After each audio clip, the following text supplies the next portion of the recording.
দর্শক, এই মুহূর্তে রাজধানীর উত্তরা থেকে সর্বশেষ খবরটি জানাচ্ছেন সহকর্মী জুমাতুল বিদা। তানভীর, ঠিক এই মুহূর্তে আমরা রয়েছি উত্তরার রাজলক্ষ্মী কুশল সেন্টার অর্থাৎ ব্রিজের উপরে, এবং এখানেই কিন্তু সাধারণ শিক্ষার্থীদের একটি আজকের পূর্ব ঘোষণা অনুযায়ী তাদের বিক্ষোভ সমাবেশ ছিল, যার অংশ হিসেবে সাধারণ শিক্ষার্থীরা রাজপথে নেমে এসেছিল এবং সেখানেই কিন্তু মুখোমুখি হয় আইন শৃঙ্খলা বাহিনীর সাথে এবং দফায় দফায় হামলা পাল্টা হামলার ঘটনা ঘটেছে। ঠিক এই মুহূর্তেও কিন্তু থমথমে পরিস্থিতি রয়েছে।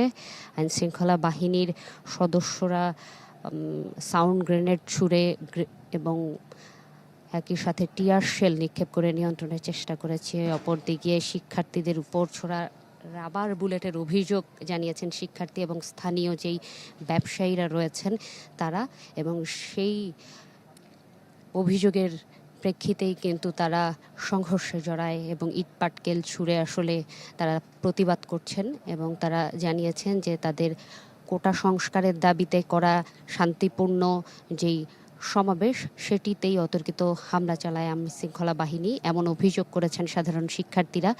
এই মুহূর্তে আসলে পরিস্থিতি নিয়ন্ত্রণে এক দফায় র্যাব এবং বিজিপি আসে এবং তারপরে কিন্তু ফের কিছুক্ষণ আগে আইন শৃঙ্খলা বাহিনীর অর্থাৎ এলিট ফোর্সের আরও একটি টিম আসে এবং তারা আসলে শিক্ষার্থীদেরকে শান্ত করার চেষ্টা চালিয়ে যাচ্ছে। অপরদিকে শিক্ষার্থীরা সকাল থেকে এই যেই পরিস্থিতিতে আসলে তারা অভিযোগ করেছেন তাদের দিকে কেন বুলেট ছোড়া হলো কিংবা গেল কয়েকদিনের ঘটনায় নিহতের যে সংখ্যা সেটি তারা জানিয়ে অভিযোগ করেছে যে এটি যতক্ষণ না বিচারের আওতায় আনা হবে এবং আইন শৃঙ্খলা বাহিনী পিছনে হটে যাবে এবং পুনরায় কোনো ধরনের হামলায় জড়াবে না, তখনই কিন্তু সাধারণ শিক্ষার্থীরা বাড়ি ফিরে যাবেন বলে দাবি করেছেন।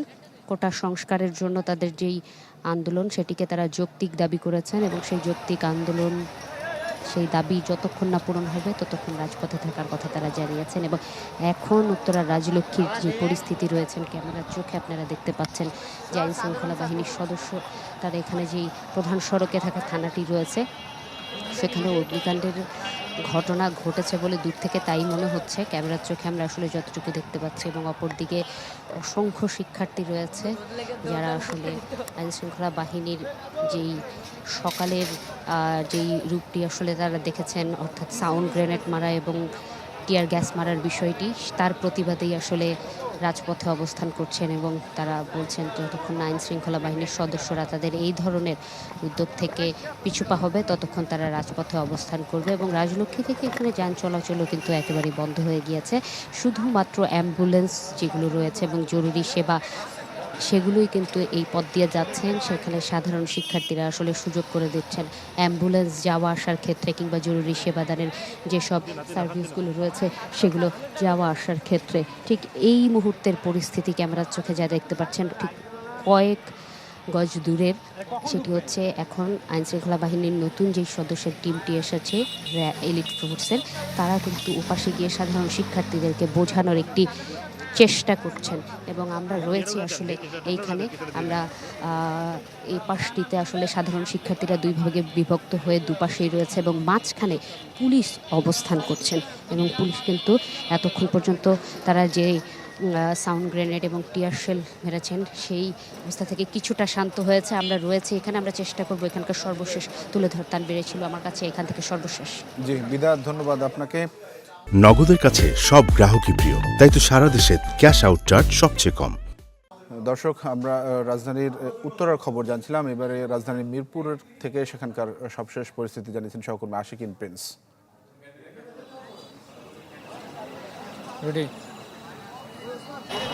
আমি এখন রয়েছি মিরপুর 10 এলাকাতে এবং মিরপুর 10 এলাকাতে কিছুক্ষণ আগ পর্যন্ত কোটা সংস্কারের পক্ষে যারা আন্দোলন করছিলেন তাদের সাথে পুলিশের ধাওয়া পাল্টা ধাওয়া হয়েছে, ইট পাটকেল নিক্ষেপ করা হয়েছে।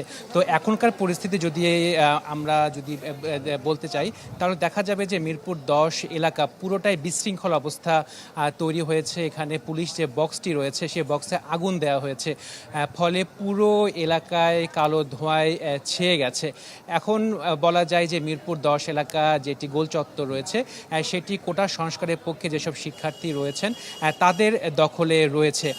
মূলত 1:30টা পর্যন্ত পুলিশের সাথে ধাওয়া পাল্টা ধাওয়া হয়, ইট পাটকেল নিক্ষেপ হয় কোটা সংস্কারের পক্ষে আন্দোলনকারীদের। পরবর্তীতে এক পর্যায়ে কৌশলগত কারণে পুলিশ সদস্য যারা ছিলেন তারা সেখান থেকে সরে আসেন এবং এরপরেই মূলত এই যে গোল চত্বর এলাকা রয়েছে মিরপুর 10 সেটাই কোটা সংস্কারের পক্ষে যারা আন্দোলন করছিলেন তারা সেখানে অবস্থান নিয়ে তারা যে পুলিশ বক্স রয়েছে গোল চত্বর এলাকাতে সেটিতে আগুন লাগিয়ে দেয়, ফলে পুরো এলাকায় আগুনে ধোঁয়ায় ছেয়ে গেছে। আরেকটি বিষয় যে মূলত সকাল থেকেই কোটা সংস্কারের পক্ষে যেসব শিক্ষার্থী রয়েছেন তারা এই মিরপুর 10 চত্বর এলাকাতে তারা অবস্থান নেন। অবস্থান নিয়ে তাদের পক্ষে তাদের যে দাবি রয়েছে সেই দাবির পক্ষে তারা স্লোগান দিতে থাকেন, অবস্থান করতে থাকেন। পরবর্তীতে এক পর্যায়ে পুলিশ তাদের ছত্রভঙ্গ করার চেষ্টা করে এবং সেজন্য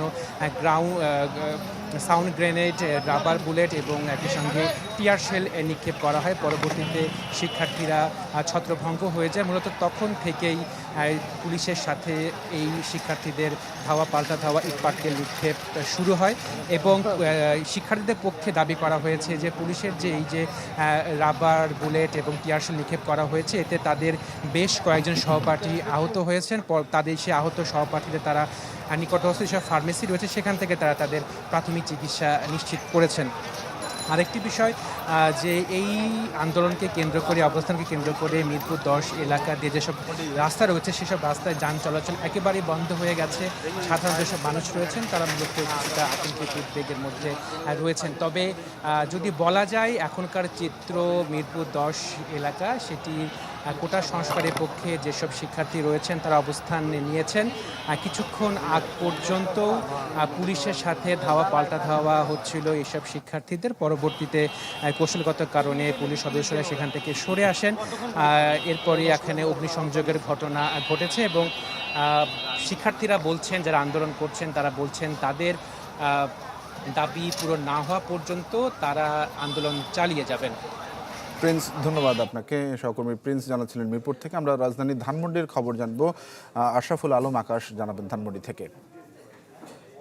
আছি ধানমন্ডি 8-এ। এখানে অবস্থা যেটি দেখছেন যে পুলিশ আসলে ছাত্রদেরকে ধাওয়া পাল্টা ধাওয়া যে ঘটনাটি সেটি কিন্তু এই ধানমন্ডিতে ঘটছে সেই সকাল 11টার পর থেকে, যা 12টার পর থেকে আরও তীব্রতর হয়। পুলিশ কিছুক্ষণ পর পর এখানে আসলে ছাত্রদের ছত্রভঙ্গ করার জন্য কাঁদানি গ্যাস ছুটতে দেখেছি। আর এই যে দেখছেন পুলিশ ধাওয়া দিয়ে কিন্তু ছাত্রদেরকে যেখানেই দাঁড়াচ্ছে সেখান থেকে সরিয়ে দেওয়ার চেষ্টা করছে। আমরা এই পুরো ধানমন্ডি সড়কেই কিন্তু বিভিন্ন জায়গায় বিভিন্ন কলেজের, আইডিয়াল কলেজ থেকে শুরু করে বিভিন্ন কলেজের শিক্ষার্থীরা অবস্থান নিয়েছে।